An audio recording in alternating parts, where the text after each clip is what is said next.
You know, I saw something this past weekend that really got under my skin. I'm a fan of college football. I love spending Saturdays in the fall watching some football, regardless of who's playing. But this past weekend, I saw a player who was just about to make a touchdown. And what did he do? He dropped the ball right on the 1 yard line.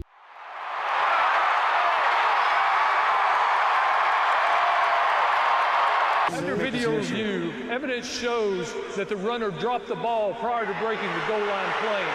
Right before he was about to score, he lost his focus and he let that ball just fall right out of his hands. What should have been a triumphant moment turned into 0 points and an embarrassing experience for that young man. And more than likely, some not so pleasant words from the coach. It's a scene that's all too common, unfortunately, not just on the gridiron, but in our own lives as well. Like that player, we've been running hard all year. Our eyes have been focused on our targets and on our goals.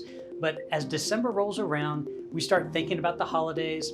There's that risk, that temptation to ease up a little bit, to think we've done enough, that we're close enough to the goal line that it doesn't really matter if we cross it or not. But here's where we really need to challenge ourselves. This last month is not a time to slow down. It's a call to action to finish what we started with the same vigor and the same consistency that we had throughout the entire year. Each project, each of our goals, it's like that football that's in our arms, and it's our responsibility to carry it across the finish line and not stop short and just assume it'll get there on its own. So let's not forget that in football, just like in our lives, it's not about getting close to the goal. It's about completion. It's about that definitive moment of crossing into the end zone. As leaders, our teams are gonna look to us to set the pace and to show what it really means to follow through to the very end and then to celebrate. So as we huddle together in these final weeks of the year, let's commit to a really strong finish. Let's secure our victories, close out our projects, and carry the ball over the line. Because when we do, we not only score for today,